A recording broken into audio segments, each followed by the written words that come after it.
Today there are important updates from the Russian Federation. Here, Russia stripped air defense systems from military bases and strategic sites across the country to shield Moscow ahead of the Victory Day parade, creating gaps that Ukraine immediately began exploiting with some of its deepest and most damaging strikes of the war. What followed was not just a wave of attacks on military infrastructure, but growing evidence that even some of Russia's most sensitive security sites were left far less protected than expected.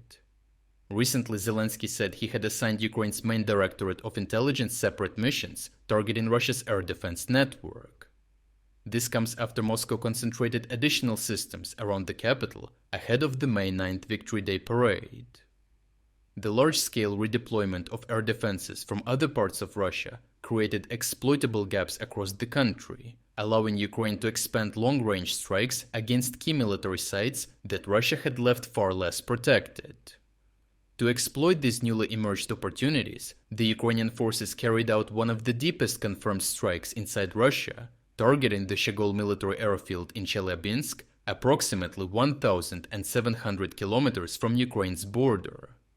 Based on satellite reconnaissance, at least 3 deep strike munitions hit their targets, destroying 2 Su-57 fighters, 1 Su-34 fighter bomber, and another unidentified Su-series aircraft.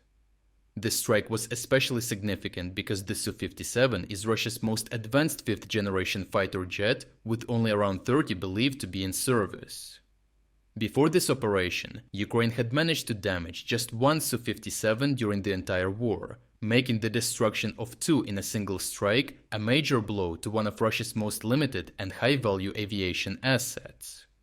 In a separate operation in the Voronezh Oblast, roughly 150 kilometers from the front line, Ukrainian kamikaze drones struck 2 Russian helicopters, a Mi-17 and a Mi-28, while they were undergoing maintenance. The drones hit the engine compartments in the rear section of the aircraft, avoiding the main rotor blades while maximizing damage to critical systems. The strike also caused casualties among technical personnel servicing the helicopters, including the death of 1 technician. To enable follow-on strikes, Ukrainian FP-2 kamikaze UAV targeted multiple Pantsir and Tor air defense systems, along with 2 radar stations. During the operation, Ukrainian drones also hit a telecommunications center and 6 airspace control systems, further degrading Russia's air defense coordination and battlefield support capabilities. Ukrainian intelligence also found that major Russian ammunition arsenals had become undefended. In order to capitalize on this, Ukrainian drones struck Russia's 17th main missile and artillery directorate arsenal in Kedrovka, targeting a deep rear ammunition depot. It was responsible for the long-term storage, maintenance, and distribution of artillery shells, missiles, and other munitions used to supply Russian forces at the front. In parallel, Ukraine's General Staff confirmed successful strikes on 2 Russian explosives facilities, including production buildings at the Sverdlov plant in Dzerzhinsk.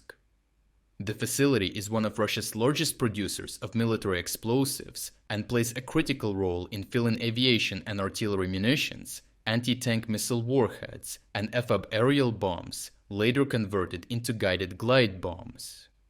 In addition to the strikes on airfields and the Russian Defense Industrial Base, Ukraine struck the site of Russia's 42nd Special Motorized Regiment in Sevastopol.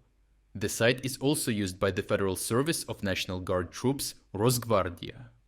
This is notable because Putin heavily relies on them to maintain his grip on power, and leaving their headquarters unprotected shows how Russia is in dire need of air defenses. In a separate but connected deep strike operation, a converted A-22 light aircraft attacked targets in Grozny, approximately 900 kilometers from the Ukrainian border. The strike targeted the Kankali district, which hosts one of Russia's largest military bases, as well as a building linked to the Federal Security Service. This indicates a deliberate approach to degrade the FSB's capabilities in a region where Russia is afraid of separatism, which is why they need to contain it with the FSB. In addition to the strikes on FSB complexes, Ukrainian FP-2 drones carried out a series of coordinated mid-range strikes against the logistics base of a Russian unit belonging to the 5th Army. As a result, at least 5 drone strikes hit nearly all warehouses and hangars within the logistics complex, targeting storage and support infrastructure used to sustain Russian frontline operations. Overall, Russia's decision to strip air defenses from military sites across the country to shield Moscow turned into a devastating miscalculation, one that appears to have cost far more than expected. While airfields, arsenals, and command sites burned across Russia, satellite imagery around Putin's residence in Valdai was blurred, which drew attention before the parade, raising questions about where the remaining air defense systems were truly positioned. The result shows that symbolic areas are more important for Russia than its vital defense industrial base. If you would like to explore other key developments today that we couldn't cover in this video, make sure to visit our interactive news map. The link to our interactive map is in the description below. Thank you for watching this update, and a special thanks to everyone already following our interactive map.